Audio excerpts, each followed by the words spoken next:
You right? Hello. Can you hear me? Yes. Oh, I tried to get my other actually let me just put that on pause a minute. Record. So now it's recording as well. So yes, Andrew, over to you. Right. I'm Andrew. I run a company called Ionis Limited. I'm a lawyer, not a solicitor. Don't hold it against me. I specialise in data protection. What else do I specialise in? The management and use of data in sport, and I'm also a mediator and arbitrator. So for this little section, because I'm going to rant and rabbit on about data protection in due course, I'd like to explain a little bit about mediation, because it's going to become important for people as the court systems back up, and we're sort of looking at a huge backlog in the courts at the moment because they were struggling before COVID, and now they're really struggling. Mediation is a way of people to solve disputes through a neutral third party. So whether it's somebody that's been made redundant and is not very happy about it, somebody that's been sacked, whether two neighbours just hate each other because they're rowing over the border or the fence or whatever it is. Mediation is a cost-effective, quick way of solving disputes, and it allows the two parties to stay in control of the final agreement, unlike a court which will hand down its judgment, as the expression goes. With a court, the court will settle the matter and it will be binding, but neither party might be happy. Both parties might be very, very upset, but it's tough. So mediation allows the parties to stay in control. And it's way quicker. Typically a mediation, you're looking at maybe 2 or 3 weeks. Court case, you're looking currently, civil dispute, maybe 18 months to 2 years before you'll get, and think of the solicitor's bills. There we are. So that's all about mediation. So that's my pitch. It's about mediation. So if you know anybody that's at war,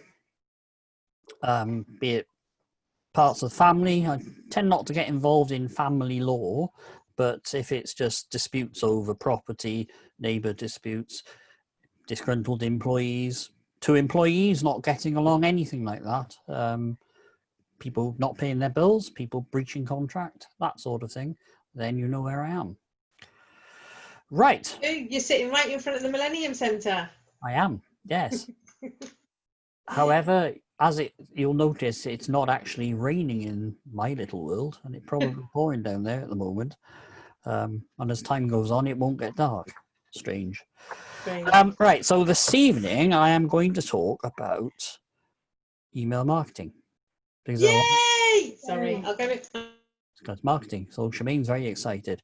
Now, just before I do that, there was a small debate went on, and I thought it would be really good just to quickly clear this up. And it's all around whether you need to register your company with the Information Commissioner's Office. And the simple answer is it's not simple, right? As all these things. Right, so whether you need to pay a fee, and I'll come on to what the fee is in a minute, depends. So I'm going to have to look at some notes, I'm sorry. So I'm not falling asleep at my own words. Or it would be no surprise. So all data controllers have to pay a fee unless they qualify for an exemption. So you are a data controller if you decide how somebody's personal information is used. That's the very, very simple definition. It doesn't apply to a domestic setting. So if you have a phone book with your friends in it, that's not part of GDPR. It's only for commercial use or in certain aspects of public life, such as councils, the judiciary, the police, that sort of thing. So the exemptions. Exempted are members of Parliament, members of the House of Lords, MEPs, member of the Scottish Parliament, members of the Welsh Assembly, elected councillors, etc., etc. They don't have to register. If you collect personal information and do not process it with a computer, you might be exempt. If you have CCTV, either in your office or even a dash cam in your company vehicle, you have to register. If you are a not-for-profit organisation, you may be exempt. There are a list of conditions. Is that the processing of information is necessary to establish or maintain membership. You only hold membership about the individuals that are members, and you don't use CCTV. And there's a couple of other things. I'm not going to go through the whole list because there's absolutely reams of it. Right, you're not exempt if you are on a list, and there's a big long list. All this is on the ICO website. If you're an accountant, a childminder, a charity, constituency casework, a lawyer, a credit referencing agency, there's loads. You're not exempt. And again, the minute you use CCTV in a commercial setting, you have to register. So it's complicated. You may be exempt if you restrict your processing to the administration of staff and your payroll. This is for any other company that's not on the must register list. There are various other bits and bobs. Information restricted only what's necessary for your accounts and records. Your advertising and marketing and PR is only in connection with your own business activity. You only hold personal information for the people you need to for your own advertising, etc., etc., etc. And it's quite complicated. But again, if you use CCTV for absolutely anything, you have to register. And there's a lot of people that I'm afraid they get very hot under the collar about this, and they resist this registration, and they will spend hours and hours and hours and hours to save 35 quid. That's what we're talking about. We're talking about saving 35 quid. It's actually 40, but if you if you pay by direct debit, it costs you £35 a year. And my question is, well, is it really worth all that effort for 35 quid? No, I don't think it is. If you don't register, or sorry, if you do register, you can actually say, I'm registered with the ICO, so that tends to instill confidence. The kicker, what a lot of people don't understand is they go through this questionnaire on the ICO website and I don't have to register. That means I'm exempt from the rules. No, you're not exempt from the rules. It just means you don't have to register. You still have to abide by the law. So, moving on. So I know that there are people that would find that lightning little talk useful. Email marketing. So I am now going to share my screen. You're going to have death by PowerPoint. No, we're not, honestly. It's not that bad. Right. So hopefully this will work. It does. I've got to share the correct screen. Bear with me. Should be that one. Andrew, while you're doing that, Emily's just asked on Facebook. I think I've just shared the link. Emily's asked, does it cost to register? So you've answered that £35. And where do you register? I have tried to share the link to the ICO.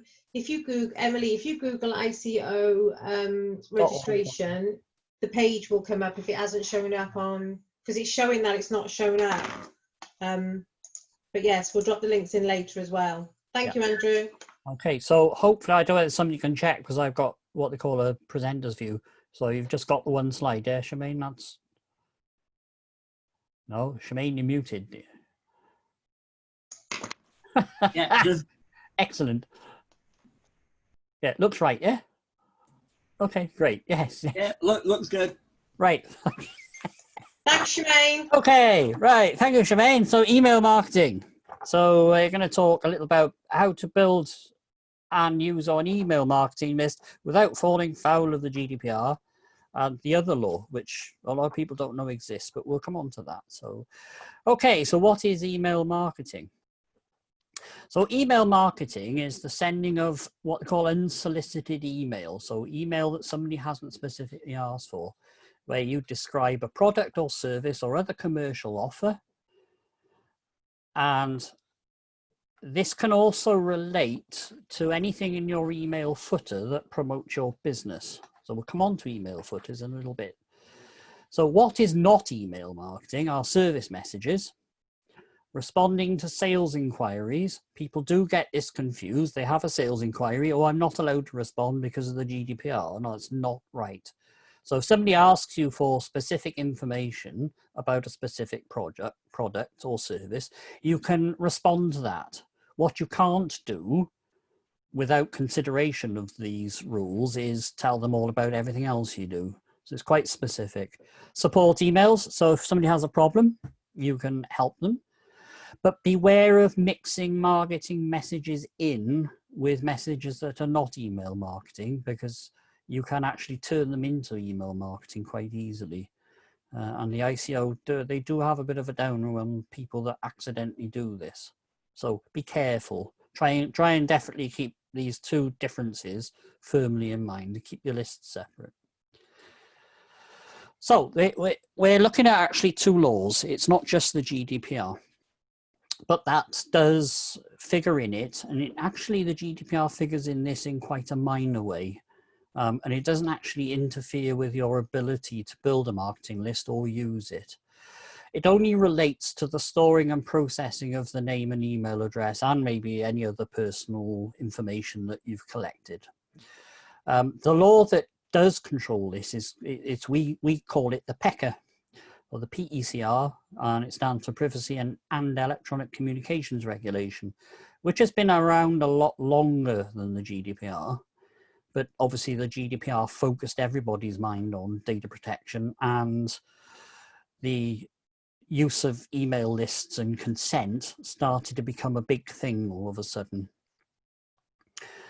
So this regulation relates to the sending of electronic marketing communications. I've got to make sure I continue to look at my notes. This covers messages on social media that are direct to the user. So if out of the blue somebody pitches their stuff, I'm going to be polite, pitches their stuff at you on LinkedIn, and you don't know them, and you've not said that it was okay, they're actually breaching data protection law by doing so. And they normally get quite antsy when you point this out to them and stomp off in a huff. It's quite a good way of getting rid of, you know, I'm sure we've all experienced the, you know, you think about recruitment, all of a sudden you've got recruitment people pitching at you, like, oh. So it does, all the information I'm going to give you does actually apply to any form of marketing message that's sent electronically. But I'm not going to cover phone calls. Phone calls are their own thing. All right, it's a bit more complicated, right? So does this apply to all emails? So applying what we've already learned, it doesn't apply to solicited emails, and it doesn't apply to support and service messages. The rules only apply to personal email addresses. That's not quite as straightforward as it may first seem. So personal email addresses are emails that are private email addresses that are not used for work. So that's fairly self-explanatory. Our work email addresses of a sole trader, they're always personal email addresses, even if it's info@joeblogs.com. If they're a sole trader, it's still personal email address. How you're supposed to tell, I don't know, but you do need to know. Or they are work email addresses of employees that are personal. And again, for the example of john.doe@bigfirm.com, that's a personal email address. Okay, so. However, the GDPR and the PECR are slightly different if deciding if an email address is actually personal data. So the GDPR classifies all personal emails that were in the list before as personal data. So it's any data that can identify an individual. Also, all sole trader email addresses or personal work addresses are classed as personal data. The PECR does not class personalized work email addresses as personal. So, state the obvious now, this is confusing. So I would recommend that a personal work email address, always treat them as if they are personal data, because you won't fall foul of upsetting a sole trader. And people like myself, I run what they call a sole director, one-man company, one-person company. So although my company's limited, my email address strictly is actually personal information. There we are. So always treat them like they are personal information. Otherwise it gets a bit confusing and a bit messy. So, do I need consent? Everybody says, oh, you need consent. Yes, you do. No, you don't. I just like being really clear and helpful. Yeah. So, under the PECR, we'll look at that first. Yes and no. If you have no relationship to the owner of the email address, then you need consent to market to them. If the email owner is a customer, then they've deemed to have what they call softly opted in. You have a relationship with them. They've purchased things. Or even if you've negotiated to purchase something and that hasn't actually happened, you still have a sufficiently mature relationship with the potential customer to actually market to them. That's one thing that most people go, oh, really? Oh. So what constitutes a customer is then very foggy, and we can actually use that to our advantage, as you'll see a little bit later on. You may only market similar products or services to those you have provided or negotiated to provide. However, similar is not defined anywhere. But you use a bit of common sense. So if you sold somebody a fridge freezer, I would not market footwear to them, because I don't think you could argue it's similar. Yeah. And you must always give an easy and free unsubscribe method. So in all the messages that go out, have an unsubscribe link. And when they click the unsubscribe link, make it simple, say, you have been unsubscribed, you know, and then sorry to see you go. Yeah, don't make them jump through hoops. And you certainly can't charge them money for the privilege. It has been tried, so that's why I say this. So, but what about GDPR? What about consent and GDPR? Because you hear so much of it. So under the GDPR, do you need consent? Yes and no. So it's equally as clear. Generally, if they're not a customer, then you need consent to store and process the data. If they are a customer, then you may use a legitimate interest for the marketing bit. You don't have the luxury of using the legal basis of them being a customer and there being a contract to market to them, because that's not what you have their data for. So you've got to be careful. So you have to use something called a legitimate interest, and you can't just say it's my legitimate interest to market to you. You have to be a lot more specific, and you must document this legitimate interest, complete with a spelling mistake. It's marvelous how I see them now. Oh well. And you need to also perform a legitimate interest assessment to ensure that you are compliant with data protection law. Just that little bit, but you are allowed to do it. If the email owner objects, you must remove them from the marketing list. And the easiest way to allow them to object is to say, don't want any more of these emails, click to unsubscribe. Because if they can just do that, that's easier than making a complaint. So if you always make coming off the list easier than complaining, you're not likely to be subject to a complaint. So how do you build your list? So customers is obvious, but how do you collect email addresses? Well, three main ways of doing this. So you can sell your valuable download, because we hope that all the things that you want to put in front of your customer, such as your white paper, have got value.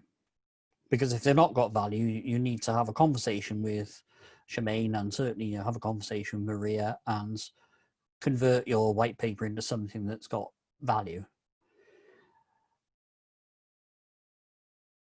if it's got value, you can always and must always provide an unsubscribe on every message. As long as you don't promote it as free, a freebie or a giveaway, or some other implication that they're getting something for nothing, you can offer the download for the price of allowing you to market to them at least once. So as you're providing something, they are suffering in some way a loss, and you are making a gain. It's what they call consideration. It becomes a contract in law. It's a bit fluffy, but it'll probably shut the ICO up, because I don't think they want to argue. And you say, well, I gave them an unsubscribe, and I told them I was going to send them a message, and they agreed to it by downloading it. So you need to be very clear and honest when you explain this arrangement before the visitor to your website commits. But there's nothing wrong with doing that. So you're saying, basically, I'll give you this piece of valuable information if you allow me to market to you, and you can always unsubscribe right from the beginning. Yeah? So you're not going to get into trouble for that. There's an expression that they use for content that's behind this needing to provide an email address, is what they call gated content. So there's a gate there that they need to unlock with their email address. So second way you're building your list, this is always, I think, very effective, is give a taster of what can be had by the visitor subscribing. So free samples work really well in food and drink retail. How many times have you gone on the shop, especially if you go to, well, when you used to go to Costco? One of my favorite bits about going around Costco was the free, if you go at lunchtime, you could feed yourself for free if you persevered long enough. You may be laughing there. If free samples didn't work, food and drink retailers wouldn't do it because it costs them a lot of money to do. So free samples actually work. So have the download is ungated. Just say, here, if you want some free information, here, just download it. Leave the visitor wanting more. So your content needs to be carefully crafted so that they want more. Oh, that was good. I want more, because hopefully you've demonstrated value in what you've allowed them to download, and you've convinced them that they actually need this in their life, and it doesn't quite satisfy them. And use fear of missing out.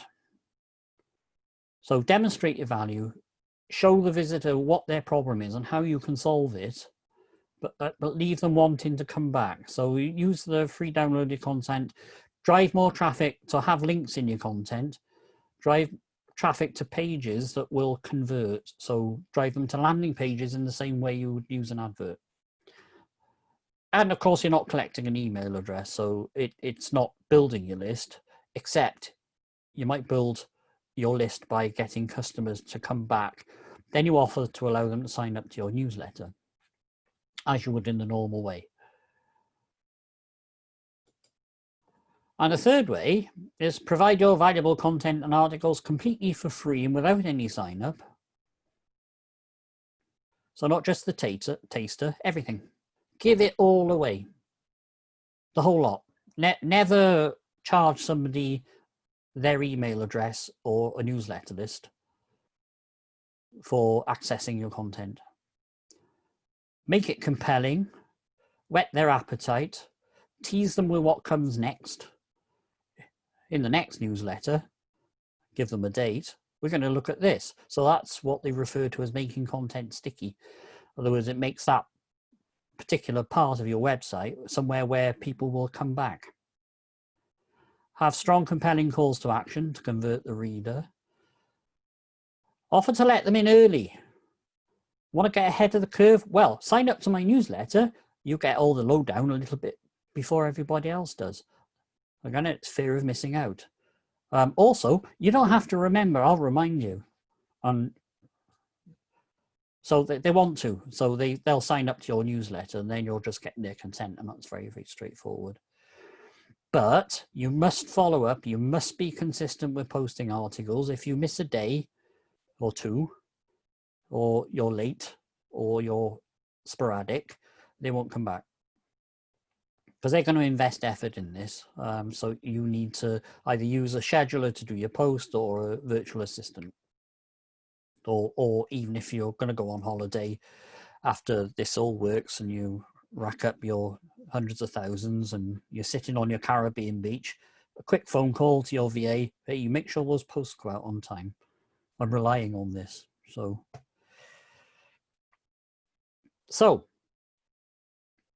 lots of people say, oh, you've got to build up a big list. If you build up a big list, you'll get lots and lots of business. I don't actually think that's true. So it should be about quality, not quantity. So you need relevant people on your list. And don't just collect people. Don't collect people that have no need for anything that you offer, or have no money to purchase what you offer. I noticed Shemaine put a post up, I think it was yesterday, on sales hurdles. And I think good marketing and good strategy filter out no need and no money. So use your content and promotional materials, be really clear about what you do, be clear on likely cost, and use that to filter who's actually engaging with you. Be really, really clear on what it is you do. That way you'll maximize return on the people on your list, and you will not be constantly banging on doors that are never going to open. So yeah, some people may disagree. Possibly with some businesses it could be a matter of quantity, but I think the more niche you are, the more you need to pay a bit of heed to quality, not quantity. And that is it. It wasn't quite death by PowerPoint, so we now have Q&A. Thank you. Thank you. It's fine. It always freaks people out when you say give your content away for free. Oh yeah, I know. It panic. It may be a year or 18 months ago I'd have gone, oh, can't do that. But now I'm, yeah, you give it away for free because you're just demonstrating your credibility and your, they say it's adding value, and the people on LinkedIn talk about adding value all the time, and building up your authority and your was it, they call it thought leadership is the other bit jargony, but well, the online world is changing very fast. It is. And most people know two things happen when they give over their email address. Is that they've actually raised their hand and said I want something, and then I always find it quite insulting then when people don't like message me back or send me something, because it's kind of like, well, I've gone out my way to give you my email. But nowadays most people don't want to be added to any sort of list. So the new content marketing strategy that's hitting, especially people who've been online since it's all started, is you give a free piece, which is potentially a video, and then which is no longer than 3 to 5 minutes long of something, and then underneath that it says if you want more information on this, or if you want a download, or you want to go in detail on it, download the bit. And that is the bit that they have to give their email address for. Now most of them will give their email address at that point then, because you've added value in the first bit, the first level of content that you've given. So that is additional work, but people don't, you've got to add value. You can't, this whole like download my checklist, and then when you open it, it's just like 5 bullet points, which I could have gone to Google for and found quite easily and happily, annoys the shit out of me. But right, so there's a question on Facebook, but I think you've answered it. So Emily Lloyd has said, my online shop details of previous customers. Customers get to tick a box if they don't want to be contacted for marketing purposes. Am I allowed to send a 10% off voucher as an example to those that didn't opt out? So those that didn't opt out of marketing offers when they became a customer, and actually I would just clarify a little point, because that's another thing people get confused, is, oh, it's supposed to be opt-in. If they're a customer, you're allowed to market to a customer unless they opt out, and you should give them the opportunity to opt out as early in the process as possible. So having the opt out is really good practice. So applause for that. If they haven't opted out, yes, you can. Yes, so it's just dropped off the screen. Can I go back to it? Can I go back? I don't know how to go back to it to see it. I think I've answered the question. I'm not sure if, again, I think you've answered the question. I'm not sure if Emily's still there. I've just seen her post in her own group, so she might have gone off. If not, I will, I'll get the question off Emily. But yeah, I think she said, because it's like, it's somebody who's already bought, isn't it? Yes, so they're a customer. So under GDPR, as long as she makes a legitimate interest document, and there's loads of advice on the ICO website about how to do a legitimate interest assessment. It's very simple. It's not scary. So as long as you've got that document in place, and as long as every message you send has a very easy way for them to unsubscribe. I always suggest using a list manager like MailChimp or Sendinblue, or other lists are available, so that when the message goes out, the whole unsubscribe mechanism's all built in. You don't have to worry about it. Very true, yeah. So Alistair's now saying, interestingly, because like he's got direct access to you, with the confusion surrounding when an info@joeblogs.com is a personal email in the sole trader case, is the defence that it looks like a business email to the reasonable person likely to wash in an ICO enforcement action? It is likely to wash as long as everything else that you're required to do has been done, so the legitimate interest assessment, and that you have provided the unsubscribe link on every single email. To be honest, Mr. Info is not likely to make a complaint if he thinks, oh, I don't want this, I'll just click unsubscribe. It's as long as making a complaint is more effort than stopping the emails, you're not likely to end up in a situation where it will be complained about. You'll always get one who might decide, oh, I'm going to complain to the ICO. Would the ICO do anything? To be honest, probably not. They would say, it's not say, big well, enough for them, there was is an it? unsubscribe link. I thought he was a company. It looked like he was a big company. He said he employed people. How was I to know he was a sole trader? So does that answer your question, Alistair? Because you can come on and ask if you want. So you said something quite interesting at the beginning about, because I'll ask this question and then I'll open it up to anybody else who wants any questions. You said something about that people can't send sales messages on LinkedIn, that is covered under GDPR. Did I hear that right? It's covered under PECR. PECR, okay. Yes. Oh wow, interesting. Because yes. I expect to kind of be sold to in my inbox in LinkedIn. It just surprises me how far some of them have definitely set it up as automated. Yeah. So that's interesting then, isn't it? Like, I forget about the PECR regulation. Yeah, that's actually more of a force for controlling marketing than the GDPR is. So aren't LinkedIn doing anything about it then? Like, no, this law's not universal across the world. I mean, even within Europe, there are different flavors. I'm for clarity, I'm specifically talking about the UK. Other countries have slightly different interpretations. There's one more question that's just popped up on the right. So Shona Dempsey is saying, are you legally required to have a GDPR and a PEC policy on your website? Right. GDPR policy. Okay, this actually came up in a conversation earlier today. Yeah.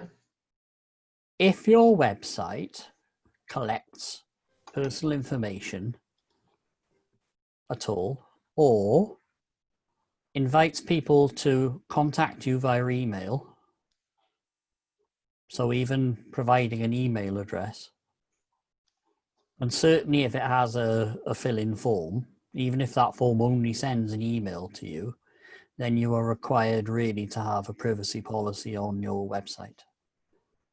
If your website uses cookies then you need to at least explain what cookies you use, even if none of the cookies are in a class where you need to give the visitor the opportunity to reject them.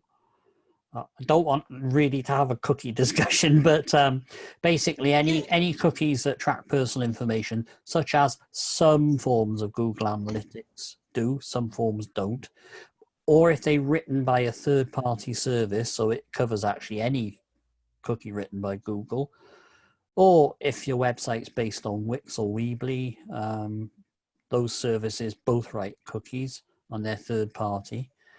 You need to at least inform the visitor. If they're essential to make the site work, then you just have to tell them that they're essential. If they're in any way optional, then you have to give them the opportunity to say no thanks. Yeah, Shona's just added that she has an e-commerce site, so yes. Almost certainly you'll need if you've got an e-commerce site, you'll need a full privacy policy that addresses all uses of information right throughout your sales process. It's not difficult. Again, if you want to have a conversation, then your details are on the screen. Emails on the screen. Yes, the details are on. I think Shona's just joined the group. I think she commented on something today. I'm sure she sells she's got her own brand of dog food and dog treats, and she normally sells it at farmers markets and small places like that as well. So yeah, brilliant, thank you. Right, who has questions for anybody on it? All right, okay, well, hang on, what's Maria said? Maria, do you want to come on and ask him? Do you want to unmute yourself, Maria? Yeah, no problem. I don't use it at the moment, but if I know some people use a Facebook pixel for remarketing, does that need to be made clear in the privacy policy? I often get asked to write, versions of a privacy policy for content. It's a cookie, isn't it? So it usually, again, you have to be a little tricky. I'm going to say yes, you do, because 9 times out of 10, a Facebook pixel will end up writing a Facebook cookie. It doesn't always. It depends how it actually tracks. Actually, Alistair might know the technicalities of a Facebook pixel better than I do, but I would be inclined to say yes, you should actually mention that you use a Facebook pixel. Just be really honest, explain what you use it for, and give the option, if I think it's technically possible, to allow them to decline. So it's more a case of covering all bases, really, isn't it? Because I think a lot of people add Facebook pixels to their website without actually realising what a Facebook pixel does. It's because, no disrespect, Alistair, it's because the web developers told them, or actually sometimes the web developers put it on the back end and they don't actually know what it is that's been added. So yeah. It's especially true when you get web developers that do the SEO for you and do the analytics for you. They just put stuff in and they don't tell you, but they give you nice shiny reports every month. But you need to actually get somebody, or even yourself, check out your own website.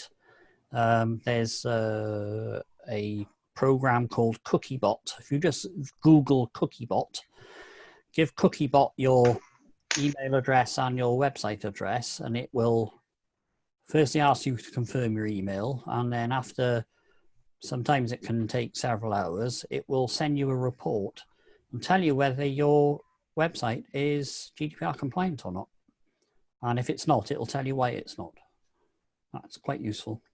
That is very useful, actually, because I think a lot of people understand the words, they just don't understand the element. They're a bit like swans. People are like, oh yes, I've got my GDPR policy on my website, and it's like, have you ever read it? Oh no, it was added by a copywriter, or it was added by the web developer. And it's like, well, you don't know if they've just copied that off somebody else's site and it's not relevant to your business and doesn't cover all the bases, does it? Yeah, and the thing with privacy policies is it's got to be really, really simple. You see a lot of privacy policies. They're obviously written by a lawyer, and that's just not good enough. Privacy policy needs to be in clear, easy language that your 10-year-old would understand. If you can explain the privacy policy to a 10-year-old and they understand it, then you've got it right. Cool. If you explain it to an adult and they go, eh? Then it's not good. It's not compliant as a privacy policy, because a requirement for it to be understandable is written into the law. So no legalese, no technobabble or jargon. It's not allowed. It's got to be nice and simple. And lots of websites, I'm afraid, fall down on that. Shona's just got really excited about the fact that she can go off and look at Cookiebot.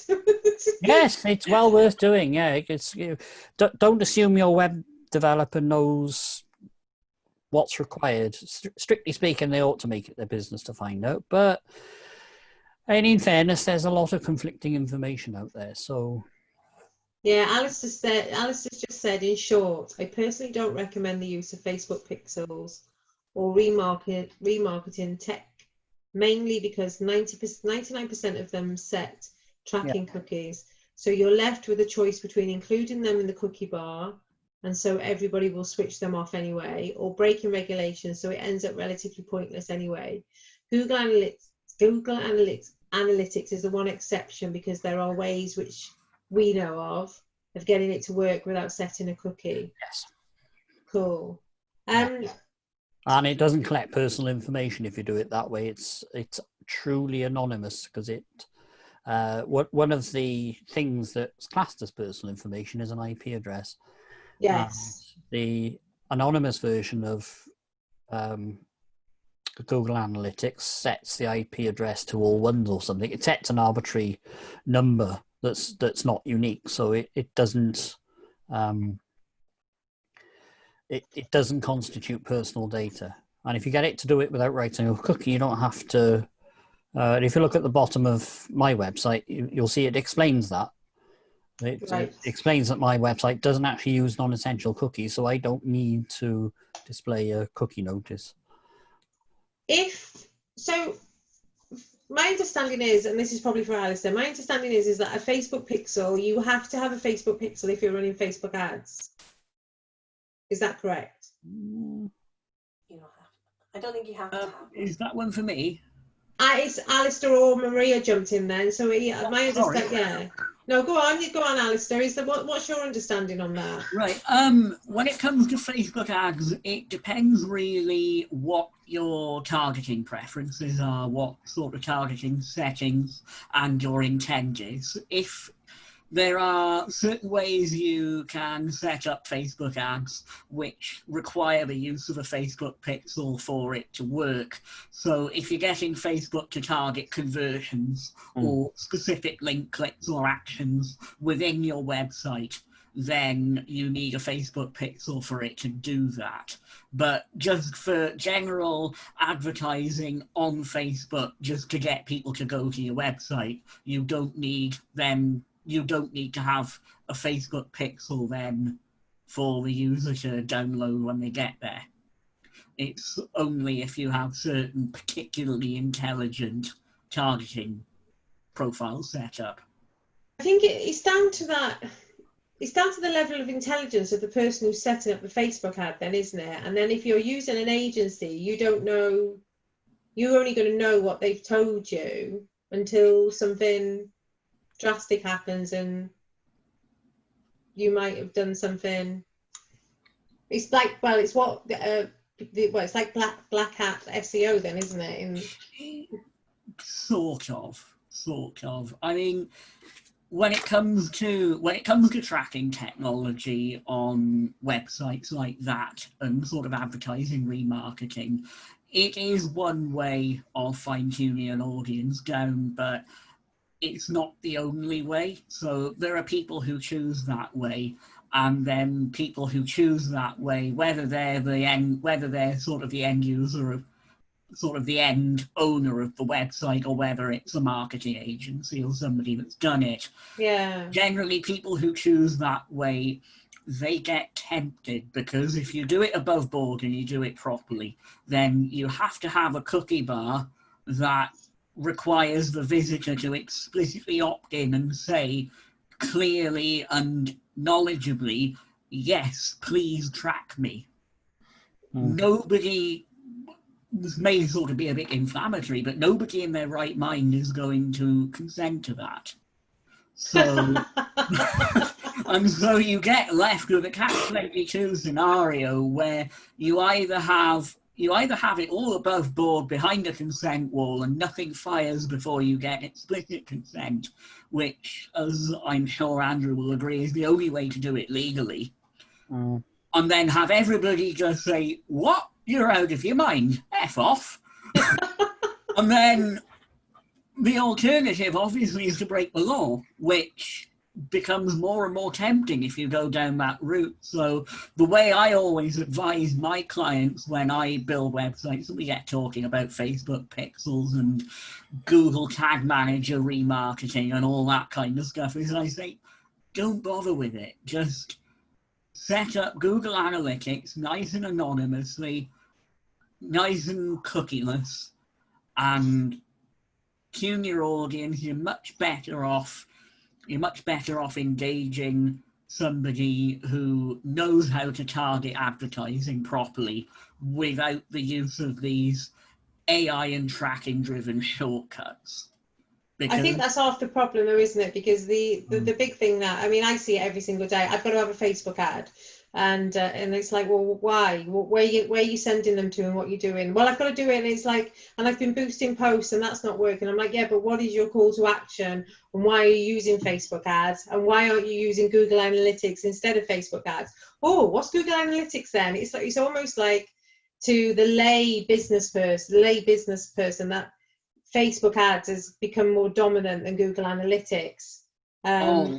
Absolutely, and in the interest of full disclosure, back in the early days of the Otnar systems, I definitely wasted my fair share of money on Facebook advertising as well before.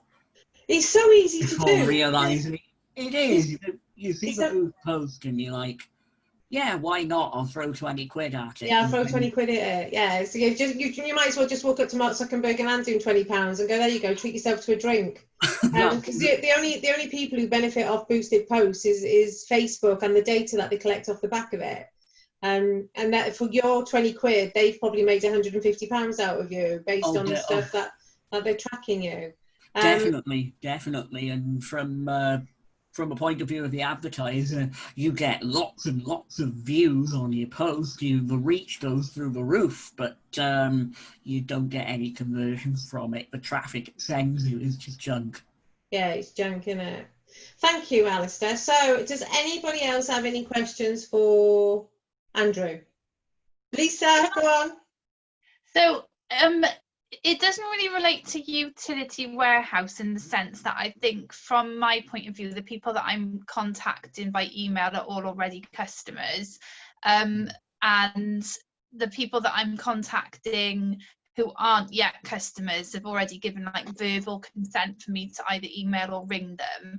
But the other side to our business, or my husband and I have recently started property sourcing and property investing, and as part of the strategy for reaching potential landlords who may want to look at rent to buy options or rent to rent options, we want to reach out to estate agents probably via email with effectively it's marketing, because it's an explanation of what our service would be for them, so what's in it for them and what's in it for the landlord. What would we need to do to be compliant with reaching out? Because obviously the estate agent email it's not a personal email in the sense of we haven't got like a home email address, but it's obviously the email address that they would put on their website. You know, it's the one that they advertise to contact them on. Those are the email addresses that we'd be using. So when we send that email, technically it's unsolicited because they won't have ever heard of us before. So the idea was to send the email and then follow that up with a follow-up phone call. Yeah. How do we make sure we're compliant? Right. So that's like a massive question, probably. Yeah. So I think if it's the generic or general info at or hello at or contact us at and then the name of the company. Yeah. I think that one man estate agent outfits are very few and far between. I think that I'm just thinking now, actually, I've never seen an estate agent that's a sole trader. That doesn't. I know a few now, but they've started out as a sole trader, but they obviously employ other people. Yeah. Like as an independent. But like you said, I think most of the ones that we've reached out to are the ones that sort of readily come up on Cardiff's the area that we're focusing on for the property investment. So it's Cardiff-based estate agents. So it's anything that comes up on Google, basically, as an estate agent in Cardiff. Yeah, I think that always have the ability to unsubscribe. Okay. So always use a list manager. If you use a CRM behind your list manager or as a list manager, there's a few that spring to mind. HubSpot is probably the most common one, and then second to that is I can never remember the name of it. Gone. I'm sure Shemaine will know. Don't know what that was. That wasn't me. I don't know what that noise was. Oh, I just had a message pop up, so it might have been my phone vibrating. There's Infusionsoft. Yeah, that's quite pricey, isn't it? But there's a few anyway. So if you use a list manager to both create and send the emails, there are two benefits you'll get, especially if it's integrated with your CRM. You'll see who's opened them. Okay. And it will always furnish the recipient with an unsubscribe link because it puts it in the footer, whether you want to put it there or not. It puts it there. Okay. So it's a case of, I think on LinkedIn there are quite a few specialists that do the whole CRM thing. They're quite easy.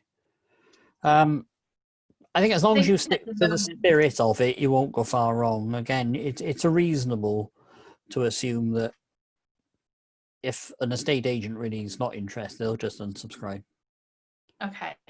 With the unsubscribe, this is like me being really techno, like not savvy at all. I think the way that we've been doing it so far is to send them not through like a list, like it hasn't been through like MailChimp or anything like that. It's been directly from the email address that we use for the business. Can you add subscribe? Is there a way of adding that just to a general email? Like if I was to email you from my email, because I put an unsubscribe on there, or does it have to be through like a system? Yeah, put on the footer of the email, if you do not wish to receive further messages, please reply with the word unsubscribe. So you'll get a reply and it'll just say unsubscribe.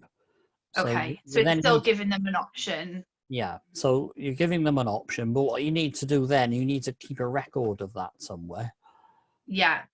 So that you make sure they come off the list and they don't and stay off the list. Don't end up accidentally on the list again, because that will annoy them.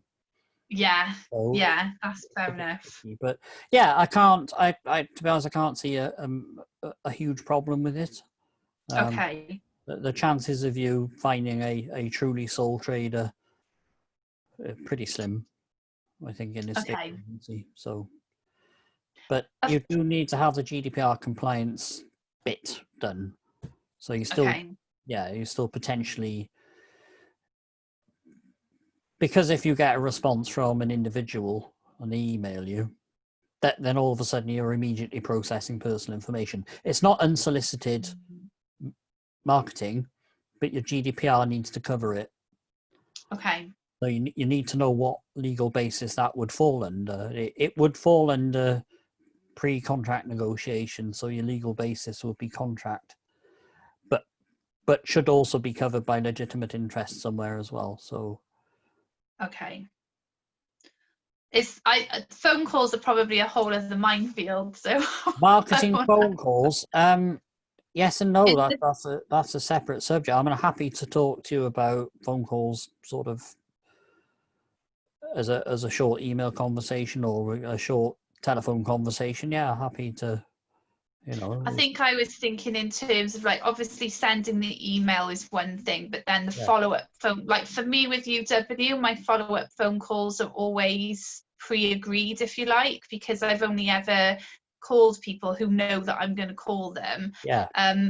But with this, I suppose, contacting those estate agents, we've sent the email, the follow-up phone call would probably, I'm assuming, proceed, like it won't necessarily be because they've replied. It might be that they haven't replied or they haven't done anything, and the follow-up phone call might be classed as unsolicited. Well, it would be classed as unsolicited, I guess. So phone calls are a bit easier, actually, because unless the call is an automated one, it's not covered under PECR particularly. Right. Okay. However, you must ensure before you mark it by phone, by hand, that their phone number is not listed under the commercial telephone preference service or the domestic telephone preference service. Because if it is, then that becomes an offence. Right. Okay. And unfortunately, I've not found a free screening service. Would it be likely, I mean, I know you'd have to check, would it be likely that an estate, because he would be phoning like an estate agent office? Yeah. So but the preferential wouldn't be for anybody calling, it would just be only for marketing, only for cold calling marketing. So yeah, they could be very wary listed. of that. Yeah, it would apply. And people who know about the CTPS and register will get very prickly about it. Okay. So it really is a step you can't ignore. Okay. Preferential service. It's the same sort of thing as the residential one, I'm assuming, but for commercial. It's the commercial equivalent, yeah. Okay. Right. Okay. I will be Googling that. Yeah. There you go. I'm assuming that's like widely, like that's access, like kind of, when I say public information, that's information that you'd be able to get a hold of. It's not kind of protected anywhere or anything like that. The commercial screening lists, they're behind paid services, unfortunately. It's what, sorry? You normally have to pay to check a number. Right, okay. Which is a bit ridiculous when you think about it. It's against one of the primary principles of law in this country, that you have to pay for access to legal knowledge to prevent yourself committing a crime. Slightly bonkers. You may be able to find it for free, and again, if you have a good Google around, you might be able to, or be very friendly with somebody that's actually got access to it and come to an arrangement they can screen some numbers for you. So. Send them a bottle of whiskey. Yeah, that'll be one. Thank you. That's really helpful. I appreciate that. Cheers. Yeah. Drew, I've got a question for you. Obviously, I'm in like network marketing. Yeah. So I use the company's website to take orders through and everything. And I was registered with the ICO for my nail and beauty business. But then I didn't renew it because obviously I didn't do that sort of business anymore. But where do I stand? Because it's an ordering site. So obviously my clients are putting their details in there. Is it their responsibility to have like the GDPR stuff in place, or is it something that I do need to register myself for? So your clients order from the website, yeah? Yeah. So that relationship is between them and the supplier. Right, okay. But any kind of contact that I have with them through Like most of mine's done through like Messenger and things like that, through Facebook. That's on your head, that bit. Right, okay. No. So yeah, it's a bit tricky because you'd be classified. I'm just guessing. I would have to look at the contract you have. It's with Herbalife, isn't it? So yeah. Yeah, I'm what's classed as an independent member, so you pay for like a license as such to trade. So you're basically a franchisee then. Yeah, essentially, I suppose. Yeah. Or an agency. So it's in a sense like the party plan model. So if you control the existence of personal information in anything that you use, yeah, so it's up to you whether a person's name or email or notes, whether you use a CRM to manage your business. Right. That is all your responsibility. You are the data controller for that. Okay. Whether you would have to register and pay the £35. I would say if you register and tell people, I'm registered with the ICO, it will instill confidence. If you say, I'm not registered with the ICO, I don't need to be, people go, not sure about that. That's going to actually set off quite the opposite effect. It is only 35 quid. Yeah, no, it's not the money side of it. It's just I just didn't know if I needed to be really. You do. You need to be registered, and you need to be compliant, and you need to be.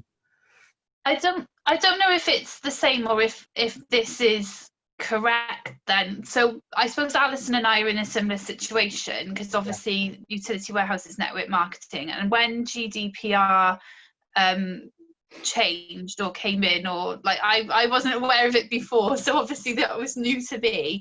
Utility warehouse had basically like a training, and it was classed as like it was done as an online training, and it was a way of we had to, in order to continue kind of working there, and we had to complete the GDPR online training. I mean, really, it was more about awareness about how we were managing people's data. So making sure that any personal data was in like locked devices or things with passcodes and stuff like that. So I guess it like you can't just carry around a notebook technically with, you know, everyone's names and numbers in it and things like that. I'm making it quite simplistic, I think, but that's just the best thing to do, to be honest. Make it simplistic. Yeah. The simpler you make it, the easier it is to understand. I don't know if that meant that as independent distributors, because we had completed that training and we're like, so the relationship with the customer is with utility warehouse, but in the same way with Alison, we're obviously dealing with people's information day to day in order to like have follow-up phone calls and things like that. So I assumed that because we'd completed that element of the training within the company, that they kind of had us all covered. I don't know if that's right. That's an interesting question.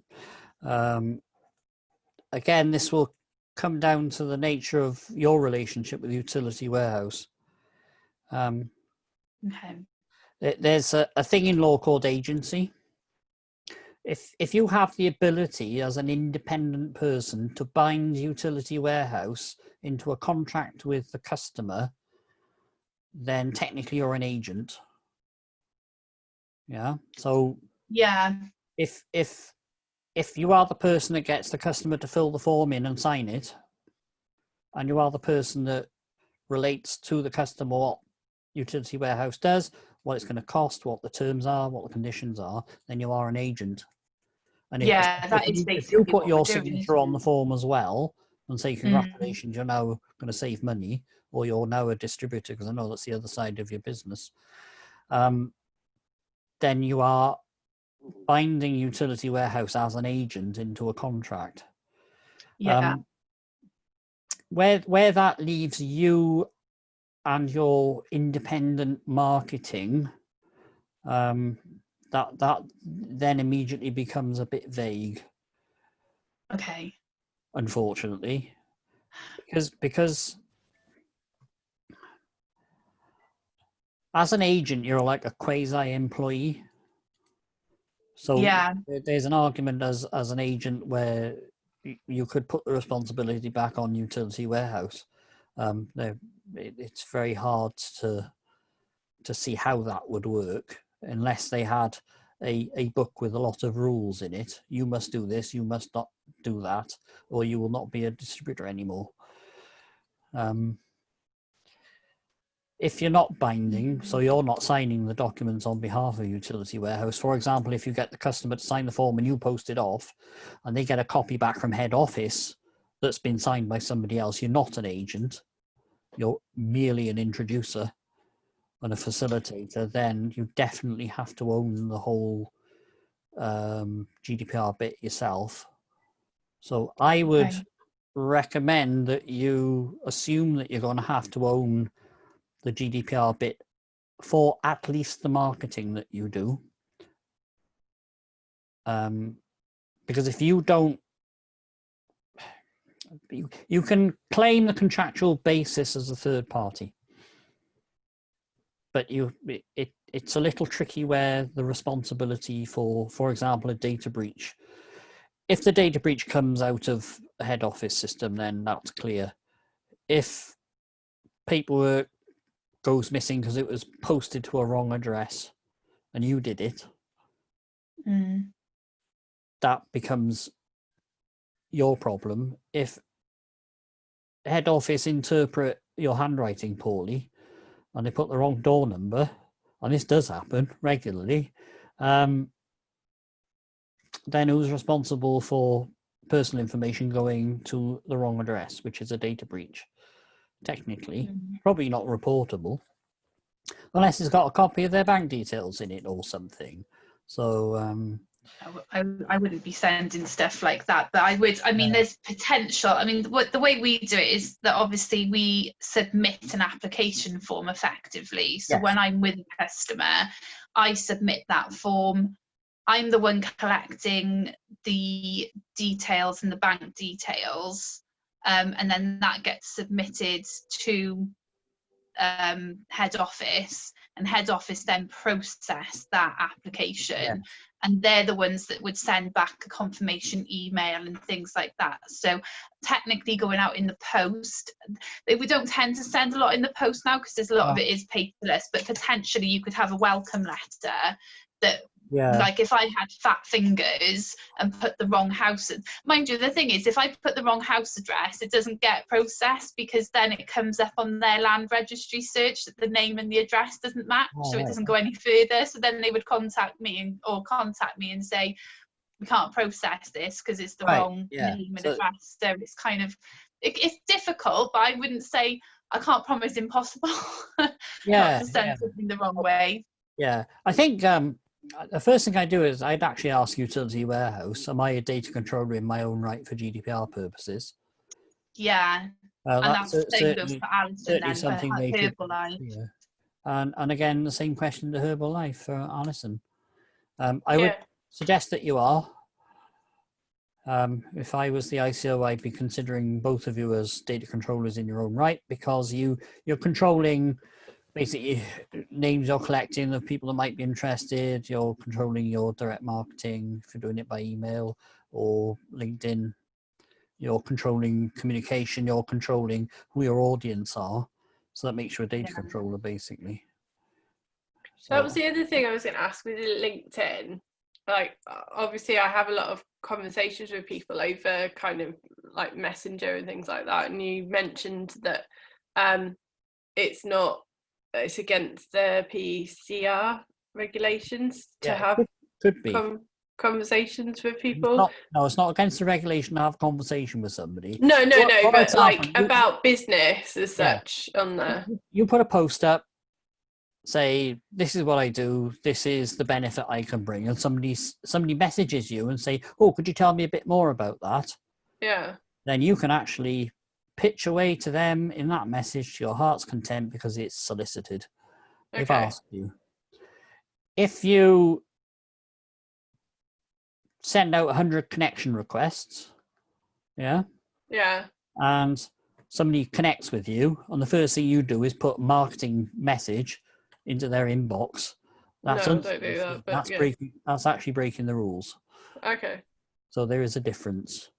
So if I tend to start conversations with people though, just like, hi, how are you, and get into a conversation with somebody about like our lives, basically, Yeah. to get to know people and build those relationships. If it comes up in a conversation that, I don't know, that there's an opportunity for, you know, they mention they want to lose weight or something like that, and then I mention that's what I do and that I could potentially help them, is that breaking the rules then?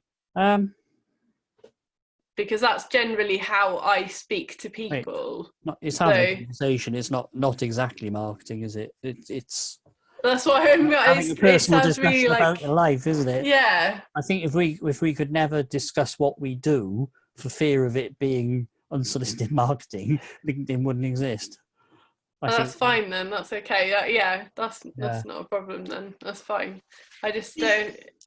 For me, it's those ones that the minute you've connected with them, and like they send you War and Peace on, like, oh, I'm an insurance and you need to buy this insurance, and they haven't easy to say hello to me yet. I think that's more where it's going to be picked up, isn't it, Andrew? Yeah, I'm just going to end my screen share. And the reason is I purposely try not to do that, so that's not, you know, if I get into a conversation with someone, it's purposely to build a relationship with them first. So yeah, I'm not like really pitchy with anybody like that, so that's okay. Yeah, and I think it just comes up in the course of conversation, and you're asked, "Oh, what do you do?" Yeah. And they ask you back. Yeah, well, they've asked you a question, "What do you do?" Oh, I do Herbalife. Yeah. They say, "So what's that about?" Or the common question, I'm afraid, is, I've never really understood about what is Herbalife. What they're asking you. You know, that's the nature of natural conversations. Yeah. And that's where you can immediately add the value. Or you could just say, "Oh, I post quite regularly. Just keep an eye on my posts." You know, I explain all about it. You're sort of inviting them to look at your content is not quite marketing. No. But it'll come down. Everything in law eventually boils down to, is it reasonable? So one of the considerations of the PECR, sort of when you start lifting the cover up and actually having a look at the law, is in the relationship between the person doing the marketing and the recipient of the message, would the recipient of the message reasonably expect to be marketed to? And if the answer to that is, well, yes, then it's not a problem. Fair enough. Yeah. So okay. it's fairly straightforward. Does the same apply to unsolicited marriage proposals? Because I had one of those today. And my first LinkedIn went, and I was like, "Yay! I still got it." Over the last 16 weeks, I've had a damn sight more than unsolicited marriage proposals. I was going to say there's other things that people get sent. I've had some, well, that's borderline. That means some of the stuff that's been sent out is borderline getting the press involved, but we will keep this clean because it's going to go onto YouTube at some point. But I think it comes down to that, like we've all experienced that when you've just walked into a networking room and somebody shoving their business card in your face, isn't it? And they don't even know who you are. They've just clocked that you're new, you haven't been there before, and they've made a beeline for you. And it's that kind of activity. You see a lot more of it on LinkedIn than you do on Facebook, and Facebook's getting there. I've started to get the same sort of thing, that connection message, and all of a sudden they're like, "Oh, you need to join my group, or you need to sign up to this, or I've got this brilliant offer." So it's just like click delete and get rid of them. But I wasn't aware of the fact that what they were doing that actually is breaking part of the PEC regulations. So I'm going to start quoting that. Yeah, especially if the instigator of the message is in the UK. Well, so if they're American or foreign, they've got, it's a plausible, well, it doesn't apply to where I am, so what are you going to do, bite me? And they've got no. Well, that's Americans to begin with. I'll do better. I'm going to block you. That's just Americans, full stop, isn't they? Because they think they're invincible. The great thing, a good tip, if you use the desktop version of LinkedIn and somebody connects to you and they pitch in the connection, they add a note and say, "Yay, I'm the greatest thing since sliced bread." When you reject it, very quickly, if you watch LinkedIn, you say, "I don't know this person." And that could put them in LinkedIn jail for a month. Oh, okay. It's a bit mean, but I mean, generally, if I don't really want to connect with somebody, I don't usually do that unless it's been, and I do hear of, especially the ladies tend to suffer from the Lothario. Hey baby, I'm a sexy man. You connect with me for a good time. Yeah, just reject and say I don't know this person. I mean, they're sex pests. You're the woman. Oh, really? Other way of putting it, they are a bloody nuisance. So what's the best way to store like data then when you're for someone like me and Lisa who just literally have like somebody that we just need a name and number for? Is it just like a pen and paper? Yeah, is that okay to store people's stuff on that though? As long as you look after it. Okay. So what we're talking about now is whether information is in what they call a relevant filing system. Yeah, that's what worries me. That's a really grey area as well. Yeah. So I keep notebooks, right? Every conversation I have in business, I got piles of the damn things. These books are in chronological order. Wow. Yeah? I have to refer to a different system to give me the date of when I last met somebody. The notebooks are not subject to any GDPR because they're not a relevant filing system, because they're not structured to allow easy retrieval of personal information. Because they're chronological, it's actually quite hard, and I need to rely on something else.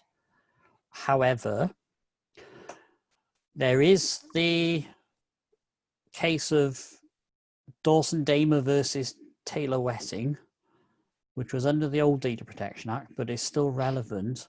And in that, Taylor Wessing, who are a firm of accountants and auditors, decided they didn't want to put much effort into this subject access request they had, and they said, well, we're not looking through our paper files. And the Dawson Damer complained to the ICO, and the ICO said, yeah, you will. And then it went, I think, to a court. The court said, no, that's preposterous. So it went to appeal, and the appeal judge said, yeah, you're going to look because you've only got 30 records in your paper file, and it will take you no time at all to look through them. Go and look through them. So it's this what they call the no stone unturned principle. They said it would be unreasonable for you to search hundreds of archive boxes in an archive warehouse. Yes, that would be unreasonable. But they said basically you've got 2 files with about 30 pieces of information in it, so you go and search it. So it may not be relevant when it comes to processing of information, but always be a little bit wary. As soon as you don't need the information in a notebook, shred it. Yeah. Okay. And be very careful about carrying a notebook with numbers around in it in case it gets pinched. So, yeah. And don't use the defense, I'm friends with all my customers, so it's domestic. Don't ever try that. I hear that one a lot. I make friends with my customers, so I don't have to comply with GDPR. And I'm thinking, wow, okay. I've got news for you. It'll catch up with you one day, and you'll find out you do. You can be friends with them by all means, but no, it's not domestic. So yeah, a lot of that kind of stuff though comes from they've heard it at a seminar, or somebody said, this is the way. Like Lisa was saying earlier about the training that a utility warehouse put in place.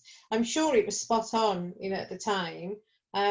It's just considerations now have to be taken because people are more aware of the fact that these systems are in place, aren't they? So, and the fact that more and more stuff's going online, as they know, and people are abusing more and more data, people have got more time on their hands as well at the moment. It's kind of like, but actually one of the questions I was going to ask is, has there been like a small Because like all the stuff I see from the ICO, not that this is a get out of jail card at all, but all the stuff I see from the ICO tends to be big organisations that have had like a data breach, or somebody's hacked them from the back end, or they've put their hands up and said yes, we did misuse that information. Have they actually gone after any small businesses that you're aware of? No, not that I'm aware of. Not from a fine point of view. In fairness to them, what the ICO tends to do, they tend to issue two forms of notice. One will be called an information notice, and that will be telling you have to do certain things, and you've got like a few weeks to please do it, and we're going to check up on you. If you then don't do it, they issue what they call an enforcement notice, and they say, if you don't do this, we're going to clobber you and you're going to get fined, so do it. So generally, most people, when they get an enforcement notice, will comply with what the enforcement notice requires of them. The ICO are laughably bad at finding people. You'll have seen in the news that, and it may have been reported, that the ICO fined British Airways, I can't never remember the amount, 300 and some odd million, and they fined Marriott 105 million. They haven't fined anybody. They issued an intent to fine them, but they never did get around to fining them, because British Airways will say, no, we're going to fight this, and you haven't got a leg to stand on, because it's just grossly unfair. So ICO have prevaricated. They said, oh, we'll give you time to respond. And then British Airways said, oh, we want more time to respond. So the ICO said, yeah, you have more time to respond. And then the pandemic happened, and British Airways say, well, we're not in any position to pay anything to anybody at the moment. So the ICO going, well, yeah, we'll give you to September now. And it come September, they will either issue a pathetic fine, or they will just drop the whole thing. But nobody is getting fined hundreds of millions of pounds in this country. Go abroad. Oh yes, there have been what they call the statutory authorities in, where was it? Somewhere recently fined. I think they fined a government department several million. Really? One country's just fined Google 50 million. The fines on the continent where the data protection authorities, as they're called, where they've actually got teeth and use them. There have been some spectacular fines overseas. Well, Facebook got fined very heavily, didn't they, for their Cambridge breach the other year? Like, well, God, that would be, that 5 years ago now, the Cambridge breach? Cambridge Analytica? Yeah. Was it Analytica the one? Yeah. But it was no, they got fined under the old rules. With the political data and stuff, wasn't it? Yeah, they were fined under the old rules. Cambridge Analytica, they spent, I don't know how many million researching that, and it went nowhere. Really? Yeah. But Facebook got fined for a breach under the old rules. They paid, I think, they got fined 400, and I think they paid 200 and some odd, because they get a discount for not squealing about it and not complaining and paying it quickly. I should imagine it's a bit like your driving thing, isn't it? Like, if you pay it within 30 days, you only have to pay like 50% or something. You'll get a discount, yeah. And a lot of it's to do with press, though, isn't it? Like, it's your name's in the press then, and then you've got press management going on and all that kind of stuff, and stuff like that can affect the price of a brand, and it's more that, really, isn't it, at that level with British Airways and stuff. It's reputational damage is never to be underestimated when you play fast and loose with people's data. It's likely to cost you more than the ICO, if they did ever fine anybody, would fine you. His reputational damage is far more serious. And also, the thing to worry about is, in the event of a breach, is the fact that an individual can bring an action for damages against you. And there's a statutory amount for damages which gets bandied around. It's something in the region of about £2,800. And people say, oh, that's not much. That's not much. Yeah, but if you've breached the data of, say, 3 million people. That's my That's Lisa's phone phone, vibrate. isn't it? It's all the mess. It's the Lisa was WhatsApp so scared she messages. buzzed.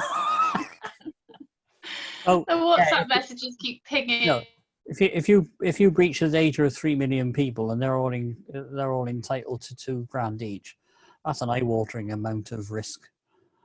That really is scary. This is one of the reasons Morrison's fought so hard against the proposed class action against their data breach, that their ex-employee, an ex-employee who worked in the finance department, stole payroll details.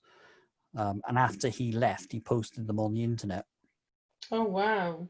And they tried to make Morrison's what they call vicariously liable. Yeah. Because if an employee commits a crime on company time, Yeah. the company is liable. But because it was an ex-employee, he was what they call sufficiently distant from the company for the company not to be liable. That's where you do need a good solicitor, isn't it? Because it's just Oh, comes yeah, down who argues the bigger case then, doesn't it? Yeah. It is interesting. I mean, I'm sure at some point there will be more cases around small businesses, especially with more stuff going online than has ever gone online. I mean, you're talking about a $1 billion industry every single day, and it's just growing.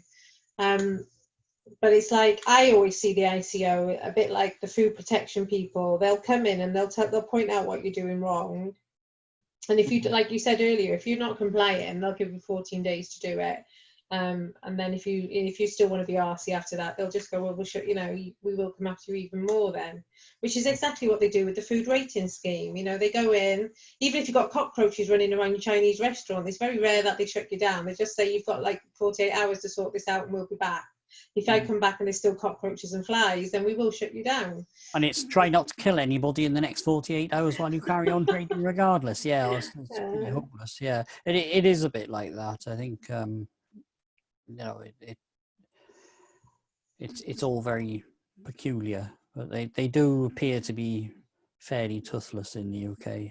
They're getting a bit of a reputation, unfortunately, for being a bit useless. Are they? Yeah, it's a common theme that the ICO are hopeless. Nobody really quite sure why, but I think it starts at the top. Yeah. You look at Elizabeth Denham, who's the current information commissioner. No, I think the leadership's wrong. It's stuff like that's there's always an element of politics in it as well, isn't it? Oh, so it's kind of like, a politician will get involved. It's like, you can't go after that company because it's owned by my brother, or I was in school with him and all. It's like, and the Masons, the Masonics and all that kind of get involved. Oh God, they'll never let me put this on YouTube after this, will they? But it's interest. Right, does anybody else does anybody else have any more questions for Andrew Blessing? Because he's been talking for like an hour and a half, I think. Ooh, really? Oh, wow. I know, it's gone really quick. Anybody? Anybody want to? Let me just. I'm just anything on Facebook? Just check on Facebook. I have. There's been a few people watching, so yeah.